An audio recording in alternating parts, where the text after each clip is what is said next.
नमस्कार, मी श्याम उगले. आपण पाहतात फ्री मीडिया. आपल्या देशाला हजारो वर्षांचा इतिहास आहे. आपल्या देशातील वेद, उपनिषद, पुराणे, रामायण, महाभारत यांच्यावर पोषण झालेल्या हजारो वर्षांपासूनच्या पिढ्या येथे या महाकाव्यांवर आधारित जीवन जगण्यासाठी किंवा त्याप्रमाणे जीवन जगावं या आकांक्षेनं जगत आलेले आहेत. त्यामुळे रामायण आणि महाभारत यांच्या पोषणावर किंवा यांच्या विचारांवर भारतीयांचं पोषण झालेलं आहे असं म्हटलं तर त्यात अतिशयोक्त असण्यासारखं काही नाही. त्यामुळे रामायण आणि महाभारतातील कथांमधील ठिकाणं आणि पात्र ही आपल्या आदरास पात्र आहेत. या ठिकाणांना हजारो लोक दरवर्षी भेटी देत असतात.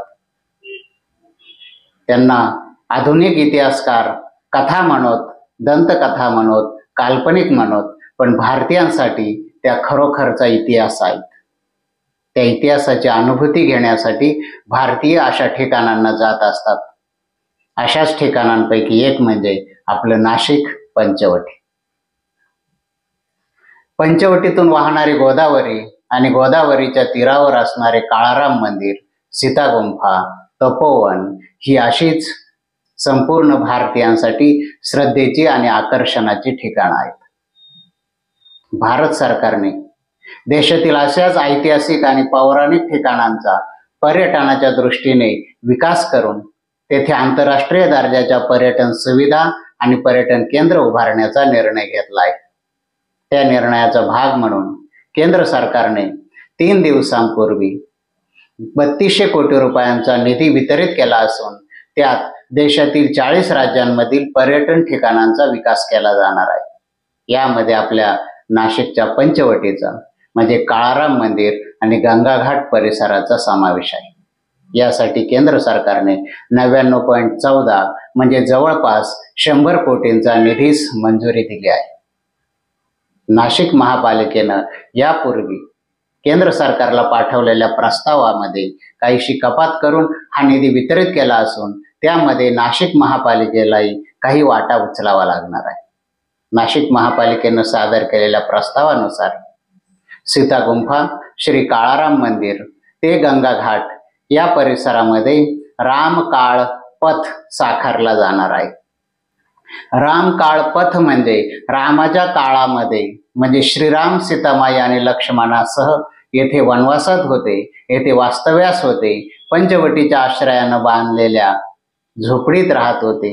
त्यावेळेस त्यांना त्या पंचवटीपासून म्हणजे आज जी 5 वडाची ठिकाणं पंचवटी म्हणून दाखवली जातात म्हणजे सीतागुंफा ज्याच्या शेजारी आहे अशा पंचवटीपासून ते गंगा घाटापर्यंतचा परिसर कसा असेल याची कल्पना करून त्या भागातून पर्यटक जातील तेव्हा आपण राम काळातून जात आहोत असा आभास निर्माण केला जाणार आहे.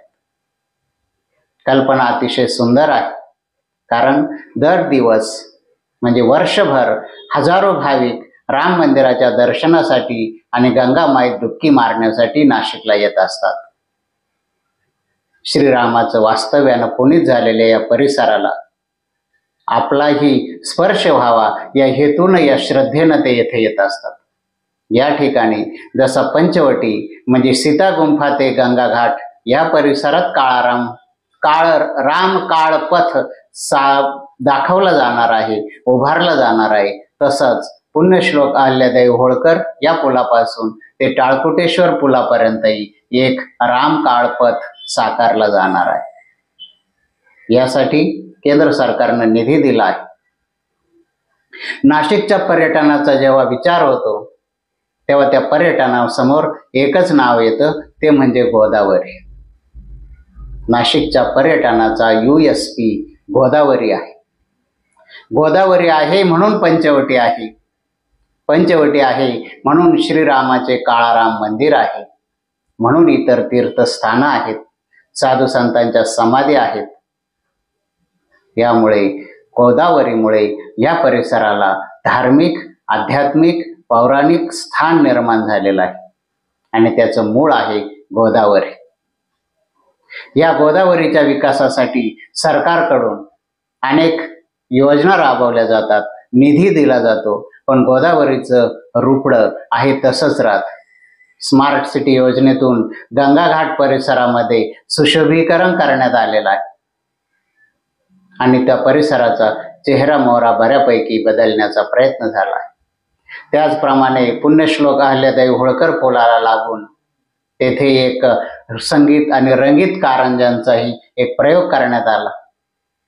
म्हणजे गोदावरी परिसर सुशोभित होईल आणि येथे येणारे पर्यटक त्या निमित्ताने वाढ होईल, यासाठी भौतिक सुविधा उभारण्यासाठी खूप प्रयत्न केले जातात. मधल्या काळामध्ये गंगा म्हणजे गोदावरीच्या आरतीचा उपक्रम सुरू झाला. त्यासाठी राज्य सरकारच्या पर्यटन विभागाने 12 कोटी रुपयांचा निधी तातडीने दिला, परंतु त्यातील 1 रुपयाचाही अद्याप खर्च झाला नाही. कारण गोदावरीची आरती कोणी करायची यावरून येथील लोकांमध्ये स्थानिकांमध्ये वाद आहेत. त्यामुळे एका वेळेस 2 आरत्या तेथे सुरू आहेत. म्हणजे गोदावरी जो नाशिकच्या पर्यटनाचा आत्मा आहे, USP आहे, त्या गोदावरीच्या मूलभूत विकासाकडे किंवा तिच्या मूलभूत आरोग्याकडे आपण दुर्लक्ष करत आहोत आणि वरवरची मलमपट्टी करत आहोत. आताही केंद्र सरकारने दिलेला निधी हा येथे येणाऱ्या भाविकांना रामकाळाचा अनुभव येण्यासाठी दिला आहे. किंबहुना येथूनच तसा प्रस्ताव दिला, त्यांना निधी द्यायचा होता त्यासाठी आपण प्रस्ताव दिला आहे. परंतु रामकाळामध्ये वाहणारी गोदावरी कशी होती याची अनुभूती पाहण्यासाठी पर्यटक आतुर आहेत. पर्यटक जेव्हा रामकुंडावर डुबकी मारण्यासाठी येतात तेव्हा त्यांच्या डोळ्यासमोर जे चित्र दिसतं त्याचं वर्णन केलंच पाहिजे असं नाही. त्या गोदावरीची प्रतिमा घेऊन ते आपल्या घरी जातात आणि तीच प्रतिमा ते आपल्या आजूबाजूच्या लोकांना सांगतात. त्यामुळे नाशिकच्या गोदावरीचं विकृत प्रतिमा भारतभर पसरत जाते.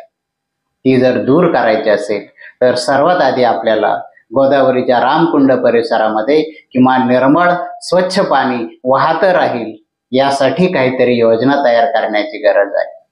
गोदावरीत स्वच्छ पाणी राहिलं तर आलेला भाविक त्या श्रद्धेनं तिथे डुबकी मारेल, त्याला आनंद वाटेल आणि त्याच्या आनंद मनावर उमटलेले प्रतिमेचे ते तरंग घेऊन तो त्याच्या गावाला जाईल आणि गोदावरीच्या पर्यटनाचं महत्त्व वाढेल.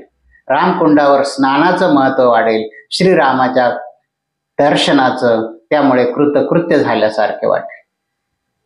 त्याच्यामुळे गोदावरी हा आपल्या पर्यटनाचा आत्मा आहे आणि तिच्यासाठी काहीतरी करावं यासाठी ही योजना राबवण्याची खरं तर गरज आहे.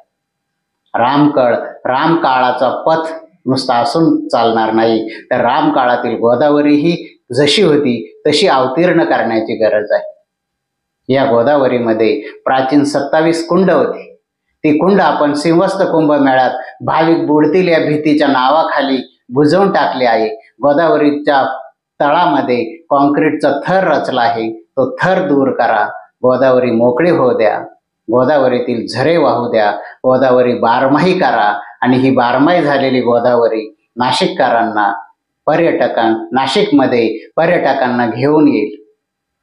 यामुळे मूळ नाशिकचं पर्यटन वाढीसाठीचा जो मुद्दा आहे तो म्हणजे शुद्ध वाहती निर्मळ गोदावरी आणि ती निर्मळ गोदावरी करण्यासाठी तो रामकाळातील गोदावरी अवतीर्ण करण्यासाठी या निधीचा वापर झाला तर खऱ्या अर्थानं केंद्र सरकारच्या मनात पर्यटन वाढीसाठी असलेलं जे धोरण आहे ते धोरण प्रत्यक्षात येऊ शकेल.